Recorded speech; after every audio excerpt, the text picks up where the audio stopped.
कल रात एक लड़की ने अपने डायरी में लिखा, मैंने उसे अपने बिस्तर के नीचे छिपा दिया है ताकि मम्मी पापा न जान पाएं।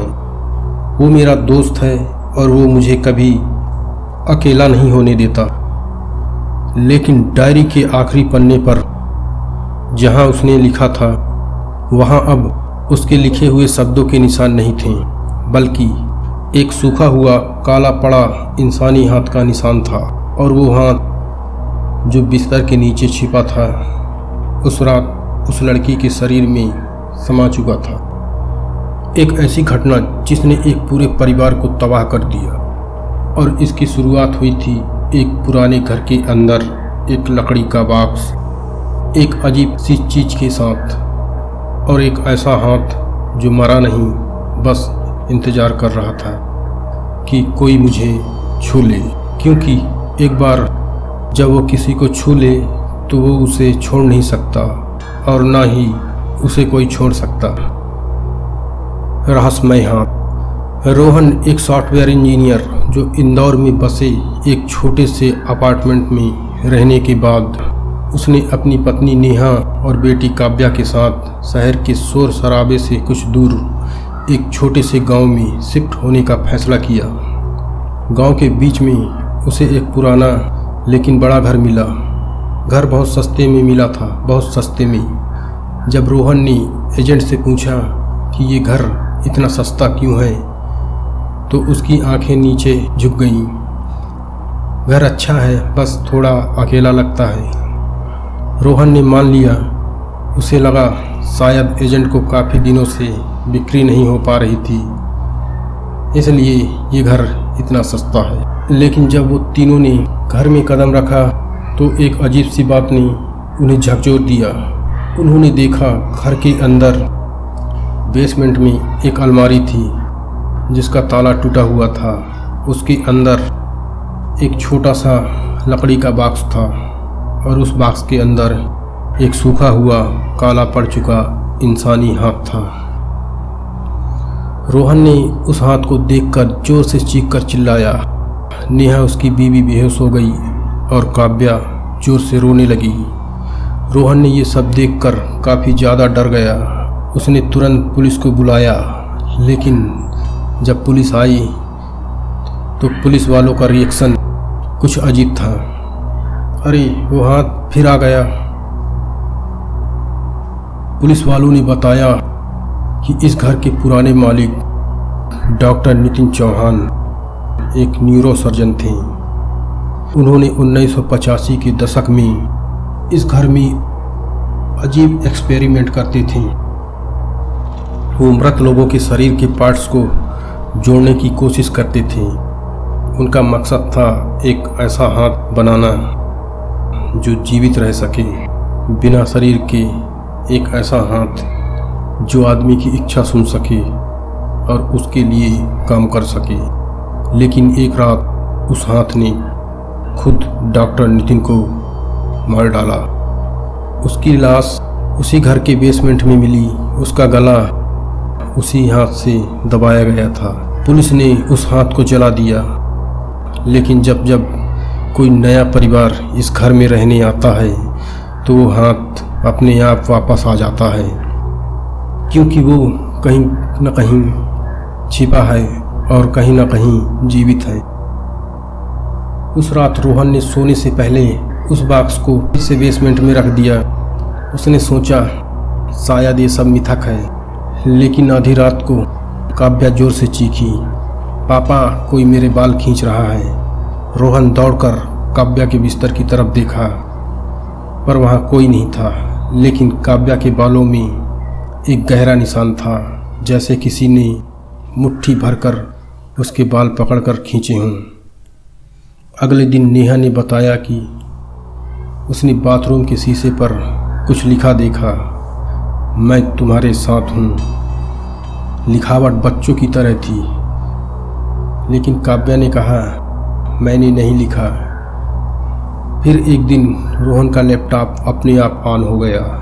लैपटॉप की स्क्रीन पर एक वीडियो खुद ब खुद चलने लगा जिसमें बेसमेंट की फुटेज दिख रहे थे और वहाँ वो लकड़ी का बॉक्स खुला हुआ था और उसके अंदर से वो हाथ हिल रहा था, जैसे कोई उसे देख रहा हो और वो जानता है कि आप उसे देख रहे हैं। काव्या के दिमाग में धीरे धीरे बदलाव आने लगे।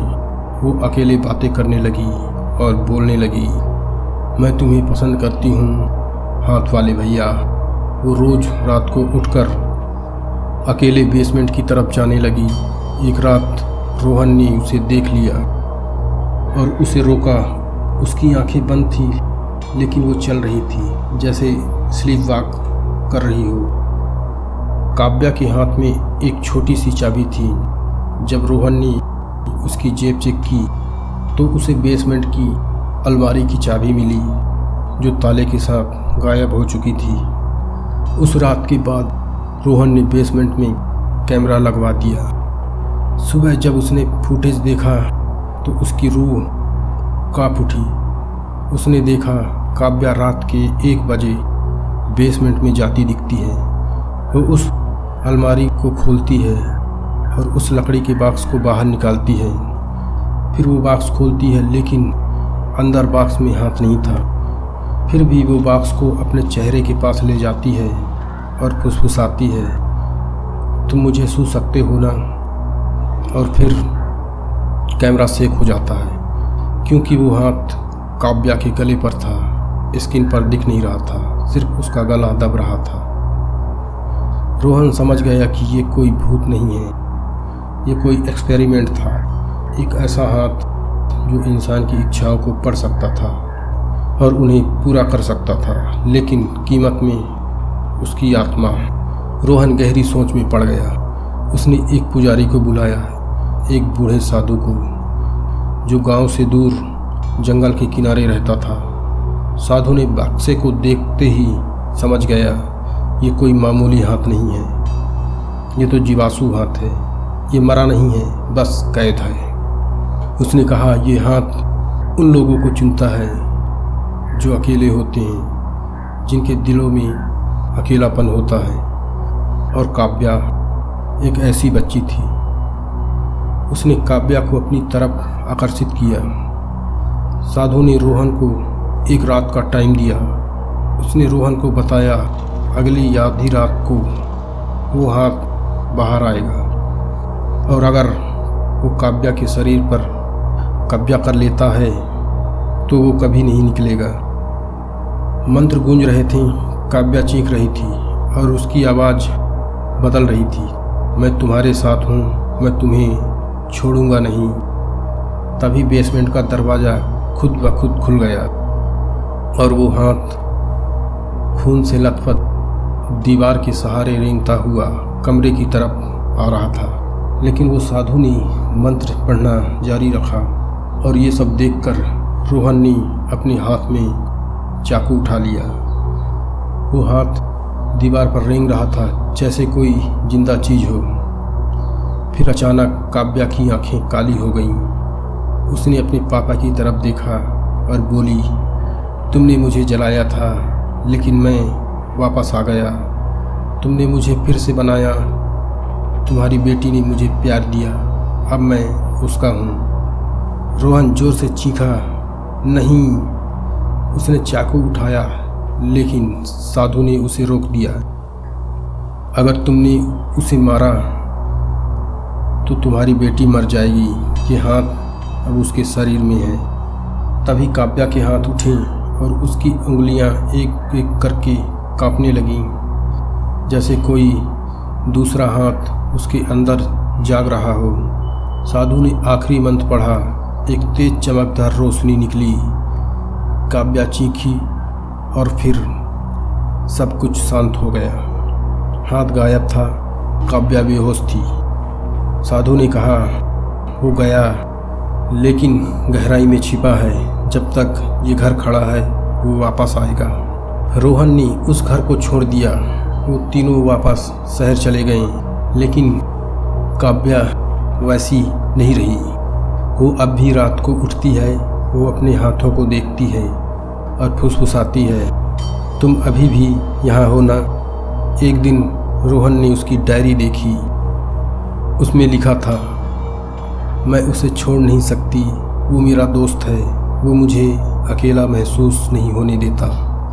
और डायरी के आखिरी पेज पर एक छोटे बच्चे के हाथ का निशान था, लेकिन वो निशान काव्या के हाथ का नहीं था, वो बाएं हाथ का था, जबकि काव्या दाएं हाथ से लिखती थी।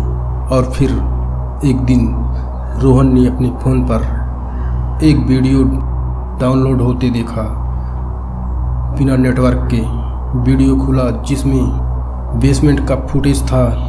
लकड़ी का बॉक्स खुला हुआ था और उसके अंदर वो हाथ था, लेकिन अब वो अकेला नहीं था। उसके बगल में एक दूसरा हाथ था, छोटे बच्चे का, जैसे कोई नया एक्सपेरिमेंट शुरू हो चुका हो। और वीडियो के अंत में एक आवाज़ आई, अब हम 2 हैं। तो दोस्तों, अब आप सोच रहे होंगे क्या ये सच है? लेकिन सच ये है कि बहुत से घरों में ऐसी चीज़ें छिपी होती हैं जो आपको नहीं दिखती, लेकिन आपको महसूस करा देती हैं।